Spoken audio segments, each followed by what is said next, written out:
ഞങ്ങളെ നാടിനെ കണ്ണീരിലാഴ്ത്തിയിട്ട് 4 പിഞ്ചോമനകളാണ് ഇന്ന് തുപ്പനാട് ഖബർസ്ഥാനിൽ അന്തി ഉറങ്ങുന്നത്.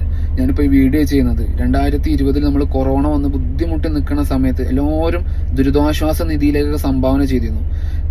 ഇന്ന് മരണപ്പെട്ട ഐഷ, നമ്മുടെ ഐഷമോൾ അന്ന് 3ാം ക്ലാസ്സിലെ വിദ്യാർത്ഥിനിയാണ്. അവൾ ചെയ്തത് അവളെ അനിയന് വേണ്ടി സ്വരൂപിച്ച കളിപ്പാട്ടം വാങ്ങാൻ വേണ്ടി സ്വരൂപിച്ച പൈസ എടുത്തിട്ട് കല്ലടിക്കോട് സ്റ്റേഷനിൽ വിളിച്ച് അവിടുന്ന് 2-3 പോലീസുകാരെല്ലാവരും വന്ന് ആ ഫണ്ട് ദുരിതാശ്വാസ നിധിയിലേക്ക് കൊടുക്കുകയാണ്. ആ ഫോട്ടോ ഞാൻ താഴെ ഷെയർ ചെയ്യുന്നുണ്ട്.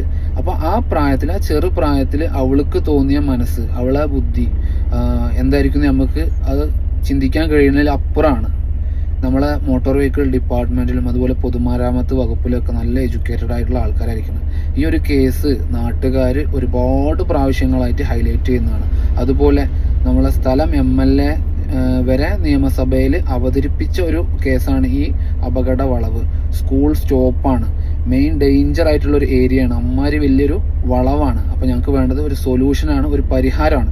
ഞങ്ങളെ ഏരിയ എന്ന് പറഞ്ഞു കഴിഞ്ഞാൽ വീടെല്ലാം തൊട്ട് ഇരിക്കുന്നത് കൊണ്ട് എല്ലാ വീടുകളും ഒരുപോലെയാണ് എല്ലാവർക്കും. അപ്പോൾ ഇന്ന് ഈ 4 വീട് എന്ന് പറഞ്ഞാൽ എല്ലാവർക്കും കുടുംബക്കാരെ പോലെയുള്ള വീടുകളാണ്. ഇനി ഒരിക്കലും ഇതുപോലെ ഒരു കാര്യം കേൾക്കാണ്ടിരിക്കാൻ വേണ്ടി ഞങ്ങൾക്ക് വേണ്ടത് ഒരു പരിഹാരമാണ്, എത്രയും പെട്ടെന്ന് വേണ്ടത് ഒരു സൊല്യൂഷനാണ് ഇതിന് വേണ്ടത്.